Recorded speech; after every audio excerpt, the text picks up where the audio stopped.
Imagine estar em uma festa luxuosa, cercado por música, vinho e rostos importantes, quando o anfitrião se aproxima de você, não como governante, mas como irmão ou irmã, alguém do seu próprio sangue, e sem alterar o tom de voz toca seu corpo de forma íntima. Segura seu braço, aproxima o rosto e ordena que você se submeta ali mesmo, diante de todos os convidados. Enquanto ninguém ousa desviar o olhar, ninguém ousa reagir, ninguém ousa fingir que não viu, porque naquela sala o poder decidiu que o parentesco não é proteção, é posse, e a humilhação pública não é acidente, é mensagem. E é exatamente assim que impérios ensinaram povos inteiros a confundir autoridade com direito absoluto sobre o corpo alheio, inclusive o corpo da própria família. E é essa lógica que conecta todas as histórias que você vai ouvir agora. Antes de continuar, saiba de uma coisa: quase todas as pessoas que assistem a vídeos como este chegam até o final, sentem o choque, o desconforto e a curiosidade mórbida, mas desaparecem sem se inscrever, e isso faz com que histórias como esta continuem enterradas.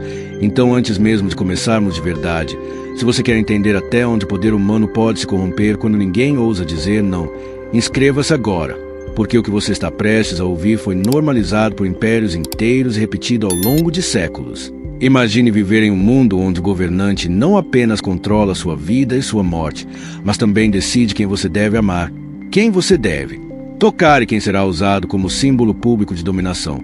Imagine um trono onde o sangue da família não é limite, mas convite, onde irmãos se tornam maridos, irmãs se tornam esposas, e o incesto deixe de ser tabu para virar política de Estado. Esta não é uma história isolada, é um padrão, e quando você enxergar esse padrão, jamais verá o poder da mesma forma. Começando pelo caso mais extremo documentado de Roma, Calígula, imperador que transformou o incesto em espetáculo público, mantendo relações com suas irmãs Agripina, Drúxila e Livila diante de senadores, generais e convidados estrangeiros, tocando-as, exibindo-as como esposas e obrigando a elite a assistir e aplaudir sob pena de morte, usando o corpo das próprias irmãs como ferramenta de terror psicológico coletivo. E quando Drúxila morreu, elevando-a ao status de deusa e realizando rituais conjugais com sua imagem para apagar qualquer fronteira entre família, poder e divindade.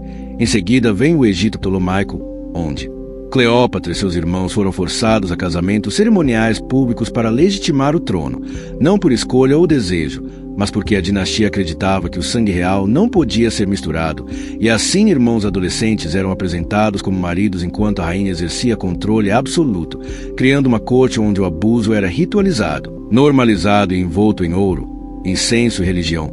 Depois disso surgem os faraós egípcios como Akenaton e Ramsés, que tomaram irmãs e filhas como esposas oficiais, com registros arqueológicos mostrando mulheres identificadas ao mesmo tempo como consortes reais e parentes diretas, usadas desde a infância como instrumentos de continuidade dinástica, expostas em cerimônias públicas privadas de qualquer autonomia, seguindo para o Império Persa, onde reis da elite aquemênida também se casaram com irmãs para consolidar poder e eliminar alianças externas, prática descrita com horror por historiadores gregos, mas aceita internamente como símbolo de autoridade divina. E por fim retornamos a Roma com Cláudio, que quebrou leis seculares para casar-se com a própria sobrinha Agripina, forçando o Senado a legalizar o incesto por decreto, e com Nero, seu filho, que segundo cronistas tentou unir-se simbolicamente à própria mãe após ordenar sua morte, em uma mistura de culpa, obsessão e delírio imperial. Em todos esses casos o padrão é o mesmo. Quando o governante se declara escolhido pelos deuses, o corpo da família se torna território político. O incesto deixa de ser desejo, passa a ser linguagem de poder. Uma mensagem silenciosa enviada a todos os súditos de que se nem o sangue é limite, ninguém mais está seguro. Se isso já te causou desconforto, deixe seu like agora, porque o algoritmo só entrega verdades difíceis quando percebe que as pessoas não fogem delas. Pense nisso com frieza cirúrgica. Essas irmãs e irmãos não eram parceiros, eram reféns. Muitos foram abusados sob o olhar da corte, elogiados em público e destruídos em privado. Não havia consentimento, havia sobrevivência. Não havia amor, havia medo. E ainda assim esses impérios prosperaram, conquistaram territórios e foram celebrados por séculos, provando que sociedades inteiras são capazes de normalizar o impensável quando o poder promete estabilidade e grandeza. Estamos chegando ao fim. E se você chegou até aqui, você faz parte da minoria que não desviou o olhar. Mas lembre-se, a maioria das pessoas que assistem a conteúdos como este nunca se inscrevem. E isso ajuda o esquecimento a vencer. Então, se este vídeo te chocou, te incomodou ou te fez refletir, inscreva-se agora, ative as notificações e compartilhe, porque essas histórias não são apenas sobre o passado, são alertas.